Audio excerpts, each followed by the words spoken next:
Thank you very much. You know, it's great to be in a situation where you can actually see your dreams come true.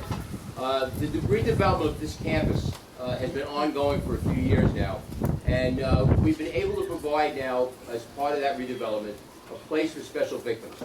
And that really is truly very important. Obviously, with all the law enforcement members here know and understand how critically difficult crimes of that nature are to handle, to investigate, and to, most importantly, help the victims get through something as emotionally scarring as that.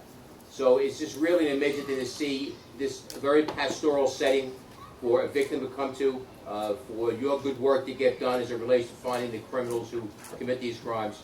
And again, I'm just very proud to be here today. I want to acknowledge the legislature also. This is a joint effort by the administration and the legislature over the last few years to continue redeveloping this campus, and this was one of the key parts of what we were trying to get done. And also, I want to acknowledge the DA, Tom Walsh, for his great work here. He's really come on strong, dealing with the issues of the many issues we have dealing with now in law enforcement and prosecutions, and he's doing a great job. So I just want to acknowledge Tom and his staff for good work, Tom. And with that, I don't want to get, I know I learned a long time ago, don't get in between people and food.